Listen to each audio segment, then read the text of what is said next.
Bonjour, je vais revenir sur les quelques différences qu'il y a pu avoir entre la composition préconisée par les Humans et celle qui a été alignée ce week-end à QRM. C'est très simple, c'est qu'il y avait certaines informations que les Humans ne pouvaient pas avoir, en tout cas qui sont arrivées tardivement. Je prends le premier changement, c'est que Koulibaly a été mis indisponible sur l'application et il a été rajouté très tardivement, puisque il me semble que ça a été vendredi soir qu'il a été rajouté, alors que quasiment tous les votes avaient été faits. Donc forcément, lorsqu'on a préconisé son équipe, comme vous l'avez fait, vous les Humans, le vendredi soir, le fait de rajouter un joueur, il n'y a pas de raison évidente d'aller à nouveau sur l'application afin de pouvoir changer son équipe. Mais en sachant que Koulibaly était disponible pour jouer ce match-là, forcément ça change toute l'organisation qui avait été préconisée par les Humans, c'est-à-dire n'ayant pas Tessier ni Koulibaly, la préconisation des Humans a été de mettre Joël Lembo au milieu de terrain et de titulariser Léon Valentin avec Jules Huet en défense centrale. À partir du moment où je peux disposer de Koulibaly, qui est un élément très important dans notre dispositif, chaque fois qu'il a été disponible, il a joué. À partir du moment où il est disponible, je le mets sur le terrain et forcément, en défense centrale, il faut que je fasse un choix entre les trois défenseurs centraux. Et c'est ce que j'ai fait. Voilà, j'ai préféré garder la charnière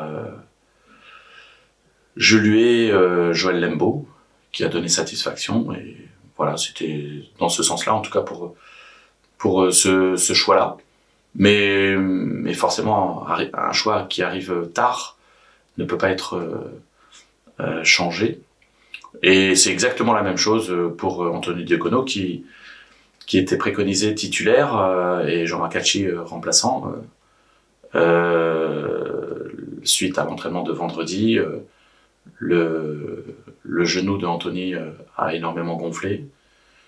Il a dû déclarer forfait. Et j'ai appris ça samedi soir, en tout cas samedi dans la journée. Et à ce moment-là, il y avait deux choix. C'est soit je reprenais quelqu'un pour partir à 16, mais j'ai privilégié l'équipe réserve, qui avait un match aussi important à jouer. Et donc on a fait le choix de partir à 15 et de titulariser Jean-Marc Hachis, puisque Anthony Diacono a déclaré forfait le samedi pour le dimanche. Donc voilà, c'est aussi un choix lié à une non-connaissance des informations que les Humans n'ont pas pu avoir, parce que ça, c'est deux décisions, enfin c'est deux choses qui sont arrivées tardivement, même si on savait que Koulibaly à partir du jeudi était disponible, mais voilà, ça a mis un petit peu de temps à ce que l'information arrive jusqu'à l'ensemble des gens qui pouvaient voter. Concernant les objectifs de la saison, et puis plus précisément les objectifs de cette fin de saison, en effet, il ne me semble pas avoir, en tout cas sorti de ma bouche, donné un objectif de montée. J'ai toujours été clair là-dessus. Pour jouer le plus haut du tableau, il faut gagner des matchs.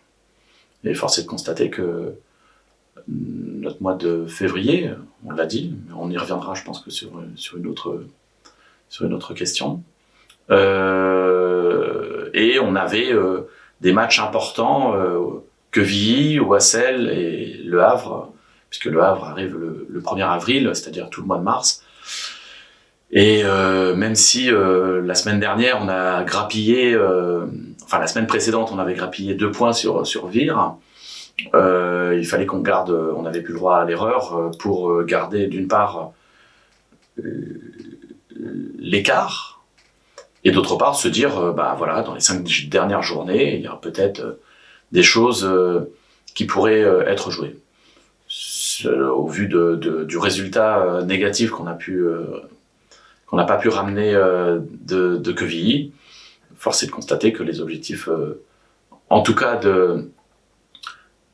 qui a été plus ou moins suggéré par beaucoup nombre d'entre nous, même si moi je l'ai jamais dit.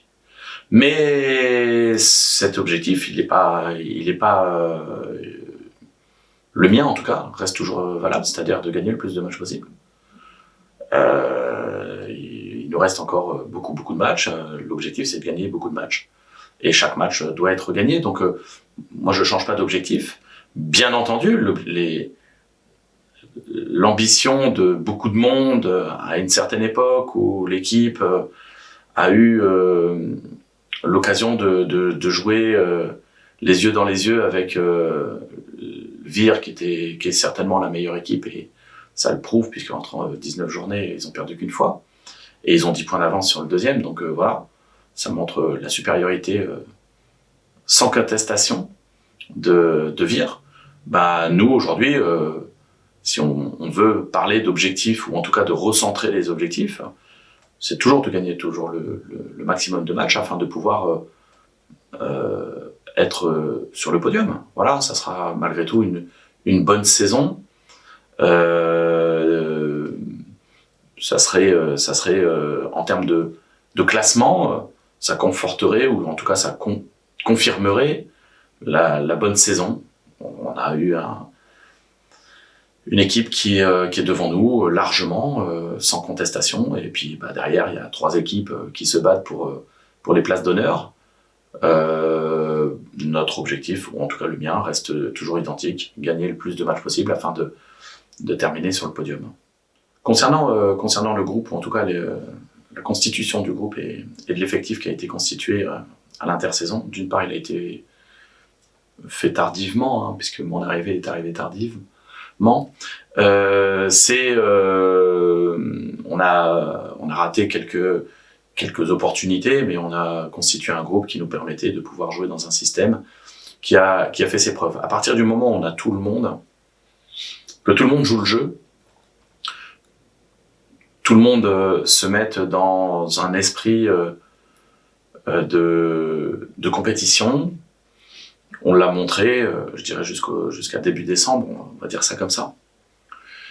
On a montré qu'on était capable de pouvoir être une équipe difficile à jouer, comme je l'ai toujours souhaité, et une équipe qui était capable de marquer à tout moment. Il y a des événements qui ont fait qu'on n'a pas pu garder l'ensemble de cet effectif, et j'oserais dire dès début janvier, puisque entre les suspensions qui ont grandement pénalisé, puisque si je prends les cartons rouges après match de Léon Valentin, qui a pris 4 matchs début janvier début 2023, les cartons de Kevin successifs qui ont amené aussi une longue période d'indisponibilité. Si je fais le point sur l'ensemble j'y mettrais même Maxime Branel pour le premier match qui ne pouvait pas être disponible, puisqu'il avait pris un carton après match parce qu'il avait râlé après un arbitre. Voilà. Notre indiscipline nous a amené à avoir un effectif qui s'est amoindri, alors que c'était des joueurs, je pense à Kevin, je pense à Léon, qui étaient titulaires tout le long de toute la première partie. Lorsqu'on les a plus, on devient une équipe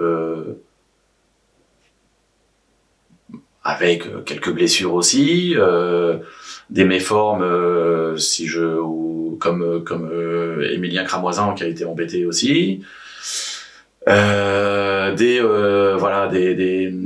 joueurs qui du coup jouent beaucoup et qui ont peut-être aussi, ce qui faisait la force aussi de notre début de saison, c'était aussi l'alternance et le turnover, parce que ça permettait de concerner tout le monde, même si certains le comprenaient pas complètement, mais en tout cas on avait toujours une équipe qui était fraîche mentalement, fraîche physiquement, qui était toujours prête à travailler en tout cas pour le bien de l'équipe. À partir du moment où en janvier-février on n'a pas pu bénéficier de tout ça. Je rappelle quand même qu'on joue de Vire 2 fois au mois de février, avec un effectif notamment à domicile, sans Koulibaly, sans Goba, sans Valentin, sans beaucoup de monde. Donc, oui, l'effectif a été peut-être amoindri, mais c'est pas ça qui a fait qu'on a perdu des points. Où on a perdu des points, c'est essentiellement par notre indiscipline et peut-être aussi le fait de circonstances, notamment le match de Vire qui a fait basculer les têtes de tout le monde, hein. Des joueurs, d'un certain nombre de membres du staff, et des dirigeants et éventuellement des observateurs. Mais cette défaite à la 92e sur un coup du sort, alors qu'on a la possibilité de revenir, ou en tout cas de faire un résultat, ce match-là, en tout cas le résultat de ce match-là a été très pénalisant. La preuve, c'est que la semaine d'après, alors qu'on doit le gagner, on le gagne pas. Et voilà. Donc du coup, on se retrouve dans une situation où l'effectif a son importance, mais je voudrais dire c'est de notre faute. Il faut pas chercher ailleurs. L'effectif, moi je pense qu'on l'avait. On a 23 joueurs, 22, 23 joueurs capables de faire ça, de jouer. On l'a montré. Le seul problème, c'est qu'à un moment donné, on a besoin de tout le monde. Et quand on fait pas ce qu'il faut pour avoir tout le monde sur le terrain, on donne le bâton pour se faire battre, de la même manière que ce week-end avec les gardiens, on va être aussi handicapé, comme on l'a été la semaine dernière. Donc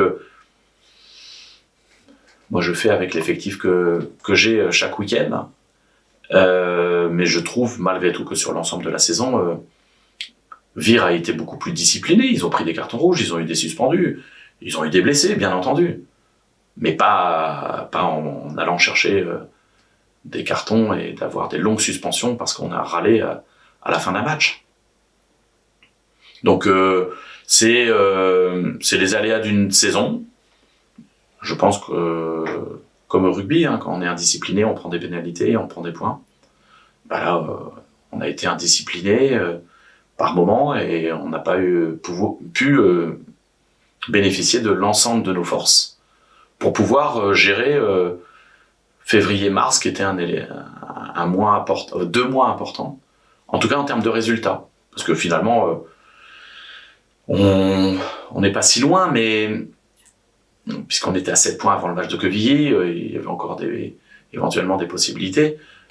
Mais pas tous les ingrédients de notre côté, forcément, on est pénalisé.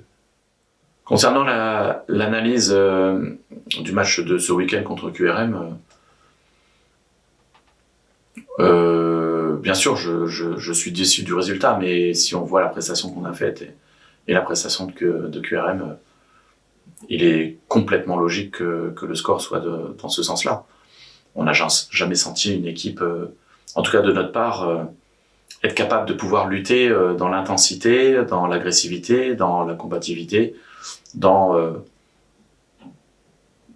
l'abnégation à vouloir défendre, alors que c'était notre plan de jeu dans un premier temps, c'était d'être capable de pouvoir récupérer les ballons, défendre ensemble, afin de pouvoir l'utiliser ensuite.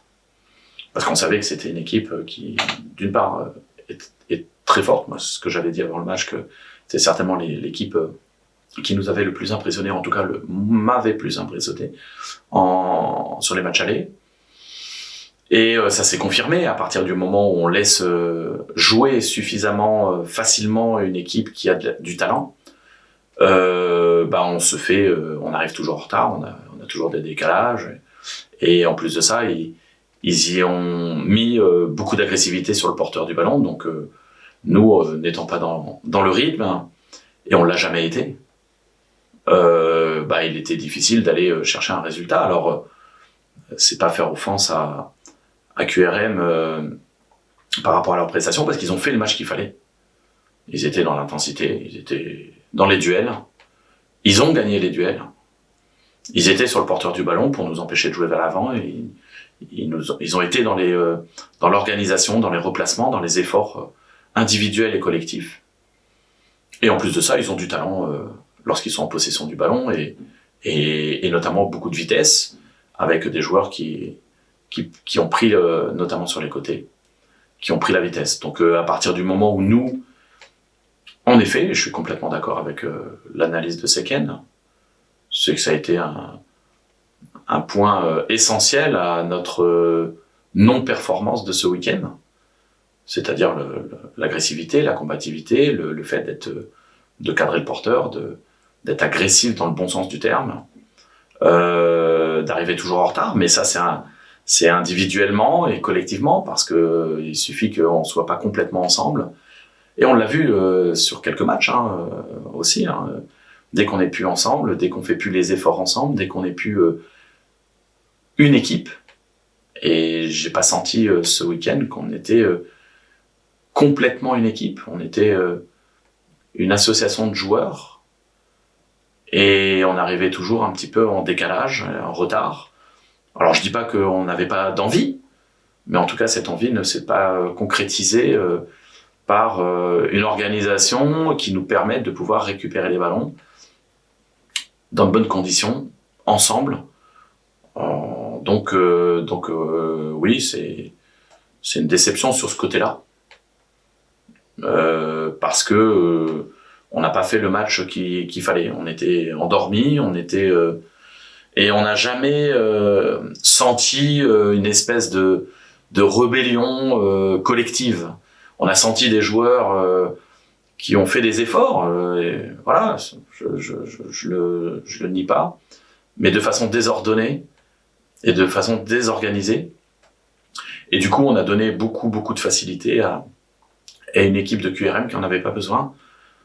Et forcément,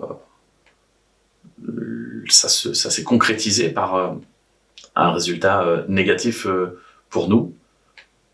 Et voilà, c'est pénalisant pour les objectifs qu'on s'était fixés, c'est-à-dire de gagner le match et de rester dans la course, dans le haut du tableau, et de regarder toujours vers le haut, comme je l'avais dit la semaine dernière.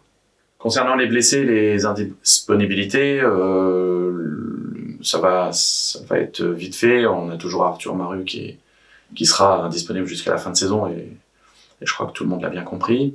D'ailleurs, il va se faire opérer le 23 mars, donc demain.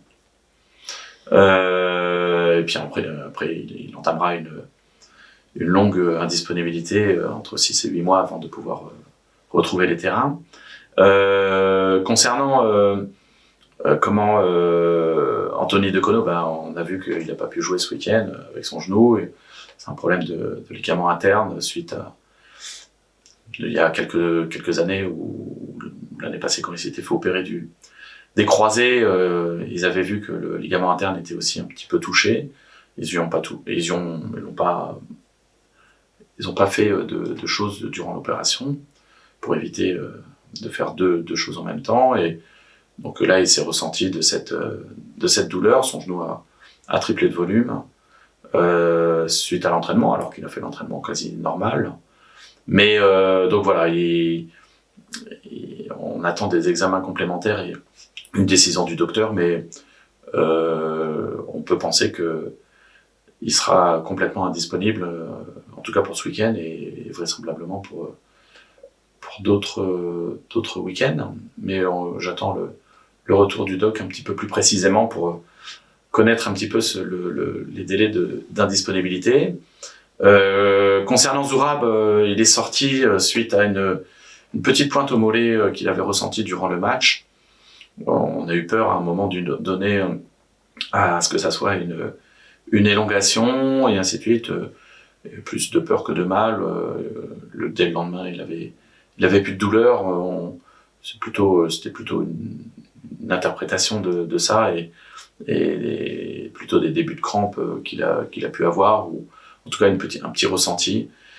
Mais il s'est entraîné normalement hier. On a aménagé son entraînement, mais il a pu s'entraîner, donc je pense qu'il va pouvoir se repasser dans la case des incertains, parce que voilà, c'est pas anodin non plus d'avoir une petite pointe au mollet, donc on va suivre ça de près aujourd'hui et vendredi, mais on a moins de crainte pour le match de ce week-end, hein, en tout cas par rapport entre dimanche et aujourd'hui.